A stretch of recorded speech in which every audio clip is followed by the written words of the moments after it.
Hello guys, welcome back. Let's dive right into the next part of this epic story. Cyrus had captured this Astyages, who was his mother's father, and kept him prisoner for a reason which I shall bring forward in another part of my history. This capture formed the reason for the quarrel between Cyrus and Croesus, because of which Croesus sent his servants to ask the oracle if he should attack the Persians. And when an unclear answer came, thinking it to be in his favor, he took his army into Persian territory. When he reached the river Halys, he moved his army across it, as I believe, by the bridges which exist there at the present day. But according to the general belief of the Greeks, he did so with the aid of Thales, the Milesian. The story is that Croesus was in doubt how he should get his army across, as the bridges were not made at that time, and that Thales, who happened to be in the camp, divided the stream and caused it to flow on both sides of the army instead of on the left. Only he did this in the following way. Beginning some distance above the camp, he dug a deep ditch, which he brought round in a half circle so that it might pass behind the camp. And thus the river, turned from its natural course into the new ditch at the point where this left the stream, might flow by the station of the army and afterwards fall again into its old bed. In this way the river was split into two streams, which were both easy to cross. It is said by some that the water was entirely drained off from the natural bed of the river. But I am of a different opinion, for I do not see how, in that case, they could have crossed it on their return. Having passed the Halys with the forces under his command, Croesus entered the district of Cappadocia, which is called Thyrea. It lies near the city of Sinope upon the Euxine Sea, and is the strongest place in the whole country thereabouts. Here Croesus set up his camp and began to ruin the fields of the Syrians. He surrounded and took the chief city of the Tyrians and made the people slaves. He likewise made himself master of the nearby villages. Thus he brought ruin on the Syrians, who were guilty of no wrong towards him. Meanwhile, Cyrus had gathered an army and marched against Croesus, making his numbers greater at every step by the forces of the nations that lay in his way. Before beginning his march, he had sent messengers to the Ionians, with an invitation to them to break away from the Lydian king. They, however, had refused. Cyrus, in spite of this, marched against the enemy and camped opposite them in the district of Thyrea, where the test of strength took place between the fighting powers. The battle was fierce and bloody, and on both sides the number of the dead was great. Nor had victory declared in favor of either side when night came down upon the field. Thus both armies fought bravely. Croesus blamed his lack of success on the number of his troops, which fell very short of the enemy's. And as on the next day, Cyrus did not attack again. He set off on his return to Sardis, planning to collect his allies and begin the fight again in the spring. He meant to call on the Egyptians to send him aid, according to the terms of the alliance he had made with Amasis before his agreement with the Lacedaemonians. He intended also to call to his help the Babylonians under their king Labonides, for they too were bound to him by treaty, and further, he meant to send word to Sparta and set a day for the coming of their help. Having got together these forces in addition to his own, he would, as soon as the winter was past and springtime came, march once more against the Persians. With these plans Croesus, immediately on his return, sent off messengers to his various allies with a request that they would join him at Sardis in the course of the 5th month from the time his messengers left. He then let go the army made up of hired troops which had fought with the Persians and had since gone with him to his capital, and let them go off to their homes, never thinking that Cyrus, after a battle in which victory had been so evenly balanced, would dare to march upon Sardis. While Croesus was still thinking this way, all the outskirts of Sardis were found to be full of snakes. On their appearance, the horses left feeding in the pasture grounds and flocked to the outskirts to eat them.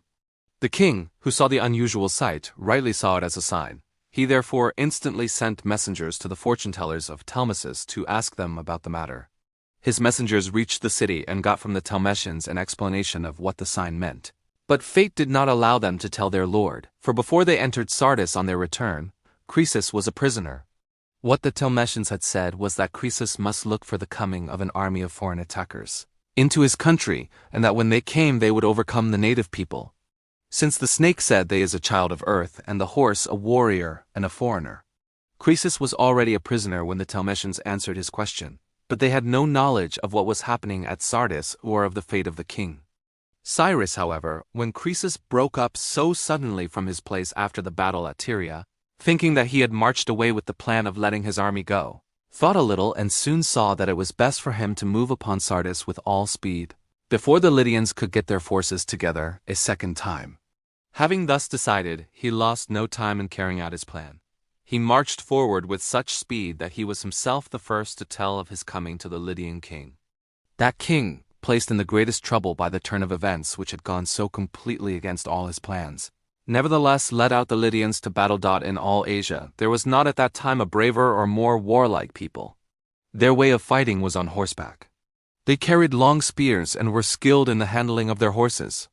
The two armies met on the plain before Sardis.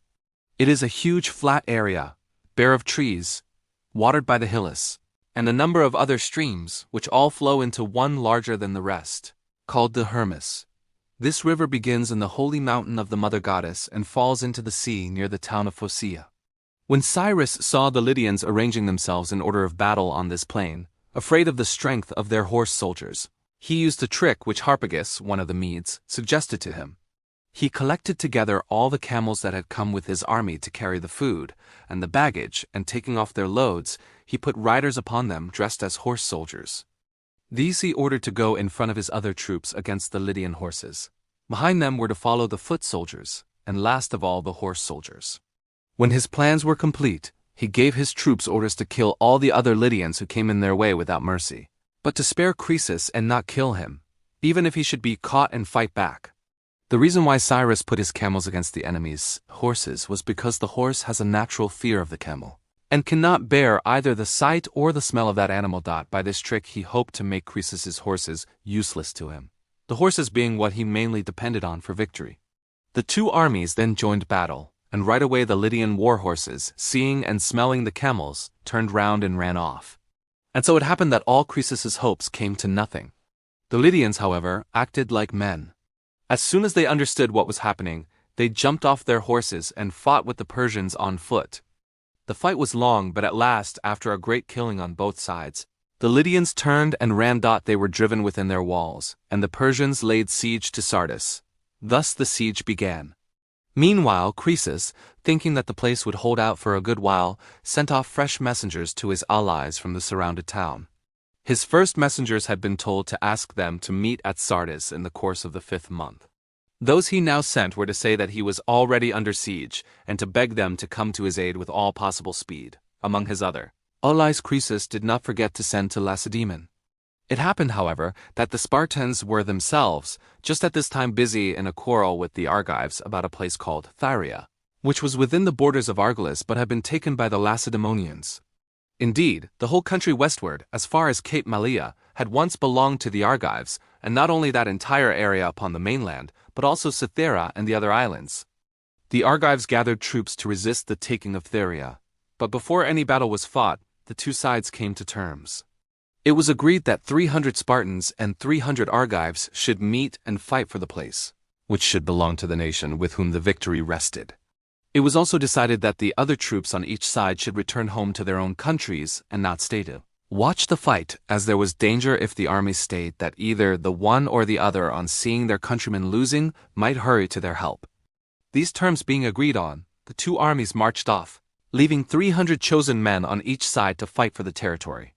The battle began, and so equal were the fighters that at the close of the day, when night stopped the fight of the whole 600, only 3 men remained alive: 2 Argives, Alcanor and Chromius, and a single Spartan, Othyriad, as the 2 Argives, thinking themselves the winners, hurried to Argos. Othryades the Spartan stayed upon the field and, taking the armor from the bodies of the fallen Argives, carried it to the Spartan camp. Next day, the two armies returned to learn the result. At first they argued, both sides claiming the victory, the one because they had the greater number of survivors, the other because their man remained on the field and took the armor from the dead, whereas the 2 men of the other side ran away. But at last they went from words to blows, and a battle was fought in which both sides suffered great loss, but at the end the Lacedaemonians won the victory. Upon this the Argives, who up to that time had worn their hair long, cut it off short and made a law, to which they attached a curse, binding themselves never more to let their hair grow and never to allow their women to wear gold until they should take back Thyrea. At the same time the Lacedaemonians made a law the very opposite of this, namely, to wear their hair long, though they had always before cut it short.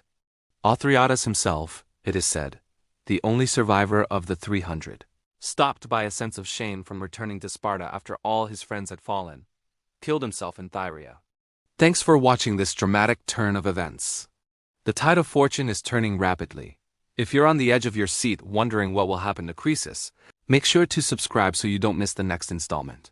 What do you think of Cyrus's clever tactics with the camels? Let us know in the comments below, and share this video with anyone who loves ancient history and epic battles.